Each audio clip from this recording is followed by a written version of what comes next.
उपस्थित सभी मुख्य अध्यापकगण व मेरे सभी सहपाठियों का मेरा नमस्कार। सबसे पहले मैं आप सभी को धन्यवाद करना चाहती हूँ कि आप सभी ने मुझे इस मंच पर आकर बोलने का अवसर प्रदान किया। यह मेरे लिए बहुत गर्व की बात है। मेरा नाम राखी शर्मा है। मैं खन्ना हाई स्कूल की छात्र कक्षा 11वीं की हूँ। मेरे साथ मेरे दो सहपाठी हैं, नंदनी राम और गुड़िया शाह, जो खन्ना हाई स्कूल के छात्र कक्षा 11वीं के हैं। मैं आशा करती हूं कि आप इसे ध्यानपूर्वक सुनेंगे। मैं जिस विषय में आपको बताना चाहती हूं, preparation and response for future pandemic, भविष्य की महामारियों के लिए तैयारी के लिए एक व्यापक और समृद्ध दृष्टिकोण की आवश्यकता है।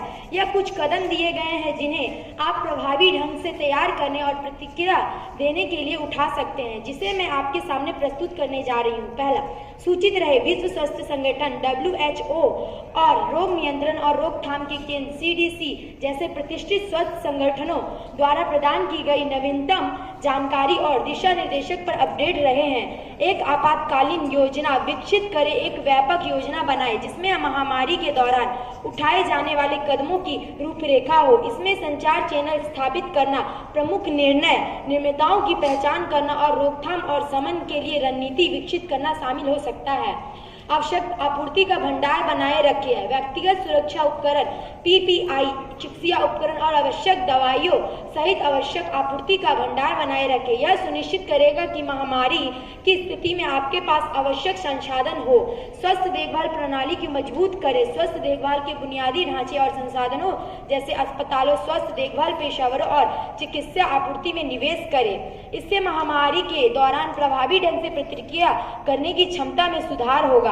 अभ्यास और अभ्यास का संचालन करें। इन सभी चीजों का पालन करने से आगे जाकर महामारी से बचा जा सकता है। जैसे 2019 में हुए कोरोना वायरस महामारी के कारण देशों में बहुत कुछ घटनाएं हुए, जैसे लोगों की जान चली गई, स्कूल कॉलेज दुकानें को बंद रखा गया, लोगों को खाने में पीने में कष्ट हुआ। 2020 के एक रिपोर्ट में उल्लेख किया गया कि यह कोरोना वायरस गले और शरीर के अन्य हिस्सों की तुलना में आपकी नाक और मुंह में ज्यादा जाने की संभावना होती थी, जिसके कारण कोरोना महामारी तेजी से शरीर के माध्यम से यात्रा कर सकती है।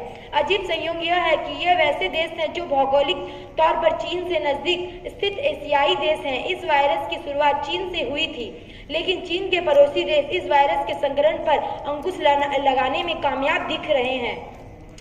भारत ने इस वायरस से बचाव के लिए बड़े योजनाबद्ध तरीके से काम किया है, जिसके परिणामस्वरूप इस पर शीघ्र नियंत्रण पा लिया गया।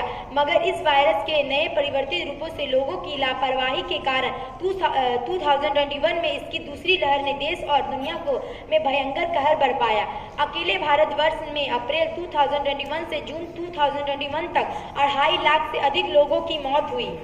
इस लहर को भी सरकार के अथक प्रयासों से नियंत्रित कर लिया गया है, किंतु तीसरी लहर की संभावना से लोगों को भयभीत कर रखा है। इस वायरस से बचाव के लिए भारत ने विश्व का युग आयुर्वेदिक अंग्रेजी दवाइयों के सम्मिश्रण के साथ साथ वैक्सीन और DRDO द्वारा विकसित डिजिटम नामक दवा से लोगों में जीने की प्रत्याशा में वृद्धि की। भारत अंग्रेजी और आयुर्वेदिक दवाइयों के अतिरिक्त वैक्सीन का निर्यात करके उनके लिए संकट मोचक बनकर उभरा है।